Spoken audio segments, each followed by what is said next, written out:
Okay, guys, just going to recap the Hobart meeting on the 20th of August.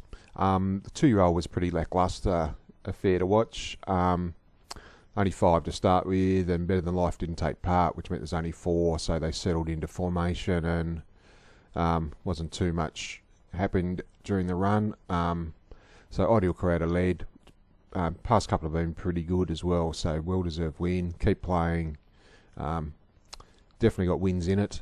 And Ella Felipe is another one who's improved virtually every start, so probably gone almost as good as each other. That trio and the barriers were the deciding factor. The second, Swap Me had good form on paper leading into the race, and when it led and got the sectionals it did early, it was always going to win, as it's a very fast horse. So, yeah, if you have a look, the 37.4 that's a stand start lead time, followed by a 33 first quarter. He's always going to win after that. And by extension from that, the race turned into a very fence-dominated affair. We had Really Frank, Triple H Fella follow the pegs. Abs Boy wasn't that bad either, following the pegs home. It's in races like this where you try to spot the ones out wide who probably run well against the pattern. That might be the ones that sneak under a few people's guards. And the two out of this race were the Aussie, first up in the state. Actually really liked his run, hit the line very well late. And Roll West was made the move 3 deep at the bell, got involved in the quick section down the back, and it was only the last 100 metres that he knocked up. So I think, and we pointed him out last time, he had no luck at all either, so he might be able to sneak away with one at odds in the near future. The third, sheer strength, just dominant, I think is probably the right word. Led, travelled up on the bit, even sections all the way, like he's run 60 first half, and what's that, 60 and 59 one home, overall 158.4. Another swinger was honest. Modern Chick had a good run, but all honest with the winner. Obviously a classy guy, first up in the state. Probably not his go, being used from the gate and working early, but yeah, and obviously in those times just sort of magnified it, so you can forgive where he finished a little bit, I suppose. So the fourth, tricky race to assess this. The horses with the two best form on paper ran first and second, but there are a number of, you only got to look at the margins here. You've got 5 metres between the first 7 over the line. Few hard luck stories, mile races when they run home in 61.4. Doesn't exactly make for the best form references going forward. But on Full Tilt didn't have the best of luck. Obviously Smile and Jeff looked very stiff not to win. Bolton Mac, not his go coming wide to win, because he just hasn't got to turn a foot, so really helped him when they staggered home, but he's just super honest. Can't take too much out of the race, even though Dodgery Mate did more work than anything and only got beaten 5 metres, so sort of sums the race up a little bit. The stand, God's Sake, just continued on his winning way. He begins well, he puts himself into the race, and pretty similar to his last few wins actually. So Lord Jones, he led, he looked to be travelling okay, probably didn't finish off as well, but he's always probably been a tad better when driven with cover. And those two finished well clear of the rest. Regal Eagle trailed up the winner and hit the line okay.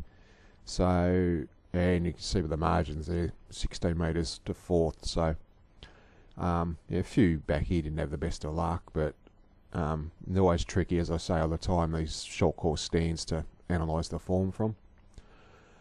The 6th, Jillaby GG, Alwyn Jacker, their form's been consistent going into the race and held up. Nothing between them, obviously, on the line. Lockaway Casey went super, did more work than anything, and stuck to its guns bravely. Couple out the back, hear the call, hit the line well for the second week in a row since came to Tassie. Looks a bit one pace, but it's been strong late in both its starts. And Sparkling once again hit the line pretty well. after blowing the start. So she's going okay, but obviously the manners need to improve there. The discretionary, Washy's Chance. As soon as he pinged and found the front, the race was all over. Sectional times late were 28-1 last quarter, 57-4 home. Puts a bit of merit in the run of Creator Dazzler as well. And obviously Gene's Majesty, total forgive. So, but I think the first two, you probably think of both of them as claimers, but those type of sectionals, they're going to be competitive in most races. So, the 8th Out to Strike was pretty dominant here. Tended to actually over race a little bit, but never ever looked like being beaten. You can see this turned into a very fence dominated race again. We've got leaders back, 3 back the fence, and 4 back the fence ran 5th. Probably puts a bit of merit into the run of Regal Major. It's probably clearly the best of the running line horses. So, but obviously beaten a fair way, and it was the lower points division as well. So, but plenty of merit in the win of Out to Strike. So, the 9th was a funly run race. So lead time was unbelievably quick. And so that meant, if we have a look here, we've got the leader's back horse, and the death horse early, all finished third last, second last, and last. So even though it had every chance, I really like the run of Stylish Trend here. It was the third division of the C1 to 2, so it's not exactly the deepest race you'll ever see. Ultimate Courage, plenty of merit in its win as well, not to sort of overlook the obvious. And Jody's Choice looks like it's got a good turn of foot, and sort of did look the winner and died on its run a little bit. But probably the one thing a few people will miss is that Stylish Trend was involved in that 33-8 lead time, and as I pointed out, where the other 3 finished, it boxed on okay. So even though it did have a good run thereafter. So I think all honours with the first 2 in that race there.